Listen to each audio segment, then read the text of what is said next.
ഒമാനിൽ വിസ കാലാവധി കഴിഞ്ഞവർക്ക് പിഴ കൂടാതെ രാജ്യം വിടാനോ രേഖകൾ ശരിയാക്കാനോ ഉള്ള ആനുകൂല്യം ഡിസംബർ 31 അവസാനിക്കുമെന്ന് ആർഒപി അറിയിച്ചു. വിസ കാലാവധി കഴിഞ്ഞ് രാജ്യത്ത് തങ്ങുന്നവർ ആനുകൂല്യം ഉപയോഗപ്പെടുത്തണമെന്നും ആർഒപി നിർദ്ദേശിച്ചു. കൂടുതൽ വിവരങ്ങളുമായി മസ്കറ്റിൽ നിന്ന് അലി കൂട്ടായി ചേരുന്നുണ്ട്. അലി, വിസ വിഷയത്തിൽ എന്തൊക്കെ മാറ്റങ്ങളാണ് ഉണ്ടായിരിക്കുന്നത്? എന്തൊക്കെയാണ് സ്വദേശികളും പ്രവാസികളായുള്ളവരും ശ്രദ്ധിക്കേണ്ടത്? ധന്യ, പ്രധാനമായും പ്രവാസികൾക്കുള്ള ഒരു ആനുകൂല്യമാണ് ആർഒപി, അതായത് റോയൽ ഒമാൻ പോലീസ് തൊഴിൽ മന്ത്രാലയവുമായി ഏകോപിപ്പിച്ച് കഴിഞ്ഞ ഫെബ്രുവരി മാസമാണ് ഇത് പുറപ്പെടുവിച്ചത്. ജൂലൈ 31 മുൻപ് വരെയായിരുന്നു ഇതിൻ്റെ ഒരു ആനുകൂല്യം പ്രഖ്യാപിച്ചിരുന്നത്. പക്ഷേ ഡിസംബർ 31 വീണ്ടും നീട്ടുകയായിരുന്നു. ഇതിൻ്റെ വിശദാംശങ്ങളിലേക്ക് വന്നാൽ, രാജ്യത്ത് അനധികൃതമായി തങ്ങുന്നവർക്ക് രാജ്യം വിടാനുള്ള അല്ലെങ്കിൽ പിഴ കൂടാതെ രാജ്യം വിടാനുള്ള അവസരം ഒരുക്കുക എന്നതാണ് റോയൽ ഒമാൻ പോലീസും തൊഴിൽ മന്ത്രാലയവും ഇതിലൂടെ ലക്ഷ്യമിട്ടത്.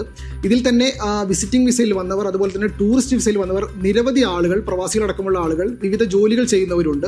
അവർക്കെല്ലാം പിഴ കൂടാതെ രാജ്യം വിടാനുള്ള അവസരമാണ് റോയൽ ഒമാൻ പോലീസ് തുറന്നിട്ടത്. ഇതിൽ തന്നെ ജോബ് വിസ, അതായത് വിസയിൽ തൊഴിൽ വിസയിൽ ഇവിടെ ഉള്ളവർ പോലും വിസ പുതുക്കാനാവാതെ അല്ലെങ്കിൽ അവരുടെ കമ്പനികൾ പുതുക്കി നൽകാത്ത ഒരു അവസ്ഥയുണ്ട്. ഇങ്ങനെയുള്ളവർ ജോലി ചെയ്യുന്നുണ്ടെങ്കിൽ അവർക്കും പിഴ കൂടാതെ രാജ്യം വിടാനോ മറ്റു ജോലികളിലേക്ക് മാറാനോ ഉള്ള അവസരം കൂടിയാണ് ഈ ഡിസംബർ 31 വരെയുള്ള ഗ്രേസ് പീരീഡിൽ റോയൽ ഒമാൻ പോലീസ് അനുവദിച്ച് നൽകിയത്. ഈ ജോബ് വിസയിലുള്ളവർക്ക് 3 വിധത്തിലാണ് ഇതിന്റെ പ്രയോജനം ലഭ്യമാവുക. അതായത് ഒരു കമ്പനിയിൽ ഒരാൾ ജോലി ചെയ്യുകയാണെങ്കിൽ ആ കമ്പനി അയാളുടെ ജോബ് വിസ പുതുക്കി നൽകുകയാണെങ്കിൽ അതിൽ തന്നെ അയാൾക്ക് തുടരാം. അല്ല എന്നുണ്ടെങ്കിൽ മറ്റൊരു ജോലിയിലേക്ക് അയാൾക്ക് മാറാം. അല്ല എന്നുണ്ടെങ്കിൽ ഇനിയിപ്പോൾ മറ്റൊരു ജോലിയിലേക്ക് മാറുന്നില്ല, അതുപോലെ തന്നെ നിലവിലുള്ള കമ്പനി അയാൾക്ക് ജോബ് അല്ലെങ്കിൽ വിസ പുതുക്കി നൽകുന്നില്ല എങ്കിൽ പിഴ കൂടാതെ അയാൾക്ക് രാജ്യം വിടാനുള്ള അവസരവും ഉണ്ട്. ഇതിൽ തന്നെ ഈ റെസിഡൻസ് കാർഡ് പുതുക്കാത്തവർക്കും അതുവരെയുള്ള പിഴ കൂടി ഒഴിവാക്കി കൊടുക്കുന്ന ഒരു ആനുകൂല്യം കൂടി ഈ കാലയളവിൽ പ്രവാസികൾക്ക് പ്രയോജനപ്പെടുത്താവുന്നതാണ്. ഇതിന് ഡിസംബർ 31 ഈ കാലാവധി ഇത് അവസാനിക്കുന്നുണ്ട്. അതിനു മുമ്പ് തന്നെ പ്രവാസികളടക്കമുള്ളവർ ഈ ആനുകൂല്യം പ്രയോജനപ്പെടുത്തണമെന്ന് ആർഒപി വീണ്ടും നിർദ്ദേശിക്കുന്നുണ്ട്.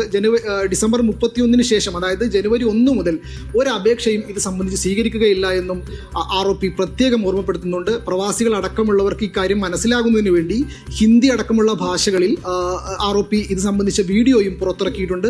എന്ത് തന്നെയായാലും രാജ്യം വിടാൻ, അതായത് അനധികൃതമായി ഒമാനിൽ തങ്ങുന്നവർക്ക് രാജ്യം വിടാനുള്ള അവസരം ഡിസംബർ 31 അവസാനിക്കുകയാണ്. അവർക്ക് പിഴ കൂടാതെ രാജ്യം വിടാനുള്ള അവസരമാണ് ഒമാന്റെ റോയൽ ഒമാൻ പോലീസും തൊഴിൽ മന്ത്രാലയം തുറന്നിട്ടിരിക്കുന്നത്. ഈ അവസരം പരമാവധി മലയാളികൾ അടക്കമുള്ള പ്രവാസികൾ പലരും പ്രയോജനപ്പെടുത്തിയിട്ടുണ്ട്.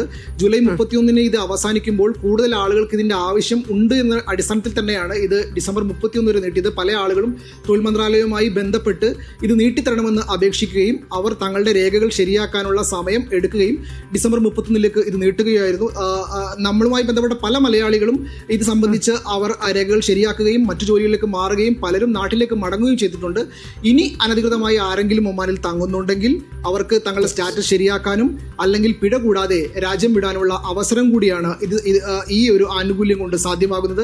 ഇതിൽ തന്നെ വിസിറ്റിംഗ് വിസയിലും ടൂറിസ്റ്റ് വിസയിലും വന്നവർ പലരും പല ജോലികൾ ചെയ്ത് ഒമാനിൽ തങ്ങുന്നുണ്ട്. അവർക്കും പിഴ കൂടാതെ രാജ്യം വിടാനുള്ള അവസരം കൂടിയാണ് ഈ ഒരു കാലയളവിനുള്ളിൽ ഒരുക്കിയിരിക്കുന്നത്. ഡിസംബർ 31 മുമ്പ് ഈ ആനുകൂല്യം എല്ലാ പ്രവാസികളും, അനധികൃതമായി രാജ്യത്ത് തങ്ങുന്ന പ്രവാസികൾ ഉപയോഗപ്പെടുത്തണമെന്ന് കൂടിയാണ് ആർഒപി ഓർമ്മിപ്പിക്കുന്നത്. തന്നെയാണ്. ശരി അലി.